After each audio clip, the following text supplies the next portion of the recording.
Manille, 6 h du matin. La particularité de Manille, en tout cas que j'ai vu nulle part ailleurs, dans un même quartier, on peut passer de très belles maisons, un petit bidonville, à nouveau de très belles maisons, et tout très très mélangé. Thibaut a 25 ans. Cela fait 1 an et demi qu'il est volontaire Fidesco aux Philippines avec son épouse Marion, au service de la fondation TNK qui recueille les enfants des rues. La tâche de Thibaut, dans son rôle d'acheteur, est de ravitailler les centres de la fondation en nourriture. Comme chaque semaine, il va dans l'un des grands marchés de Manille pour récupérer les denrées commandées la veille. Voilà les fameuses ampalayas, produits hyper dont ils raffolent ici, très très amers. Et les grosses bananes locales. Un monde de bruit et d'odeurs, avec ses règles un peu confuses que Thibaut a apprises peu à peu. Je pense que quelque chose qu'on apprend aussi, c'est être rigoureux.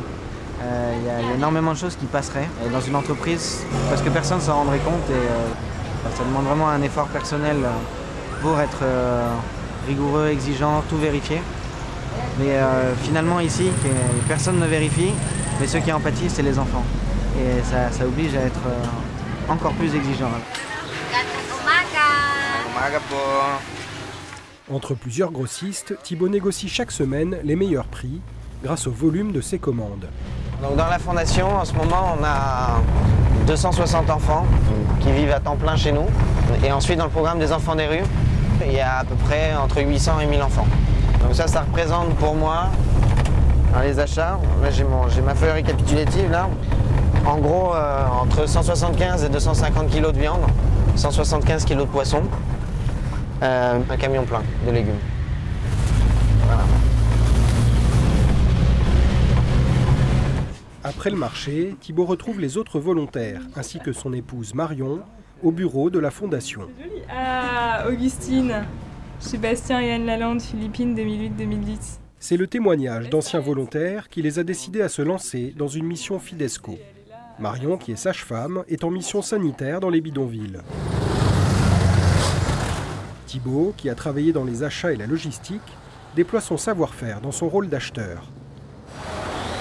Mais il va bien au-delà, comme par exemple gérer les importants travaux de la fondation, qui construit une chapelle et des nouveaux bureaux. Internet, tapotion, plugs. On se retrouve confronté à des projets très différents, des choses que j'aurais jamais faites, notamment le suivi du chantier. Pour le coup, c'est pas du tout dans mon domaine de compétences initiales, ou d'autres projets d'installation de panneaux solaires qui vont bientôt venir sur les centres de bidonville. Ça, on touche à du social business, on touche à des modèles de développement un peu différents, ça c'est fantastique. Mais au-delà de toutes ces tâches, Thibaut veut nous présenter les enfants qui donnent tout son sens à sa mission. Alors donc ici c'est un centre, c'est le centre d'accueil des enfants. Et on a des éducateurs de rue qui vont les chercher dans la rue.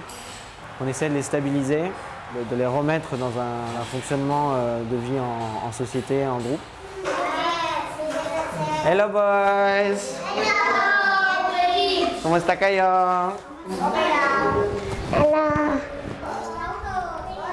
C'est ceux qu'on connaît le mieux, même si c'est ceux qui viennent d'arriver, parce qu'on y passe tous les jours. Et puis c'est souvent les plus mignons, ils sont hyper touchants, ils sortent de la rue.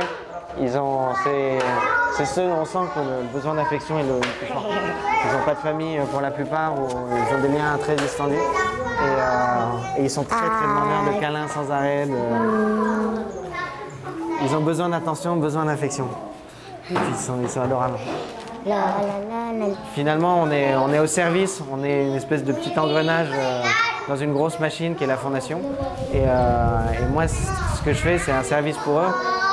Mais si je suis tout le temps derrière mon ordinateur à faire du Excel ou aller acheter sur les marchés, etc., finalement, on est coupé de notre raison. Sans eux, il n'y aurait pas de mission.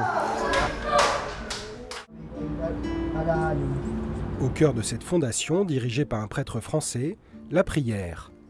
Comme chaque semaine, un temps d'adoration est organisé avec quelques-uns des enfants, auxquels se joignent Thibaut et son épouse.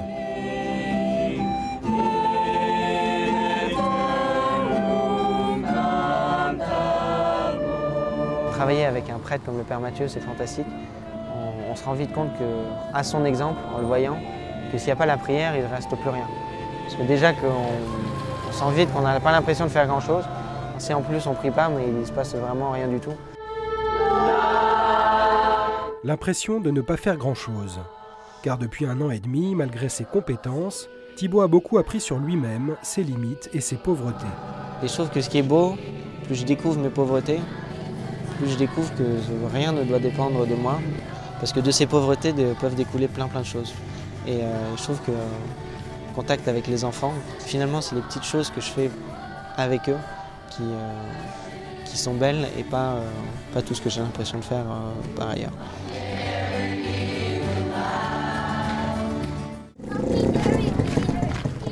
Le lendemain matin, direction le bidonville de Smoky Mountain, où la fondation a un centre.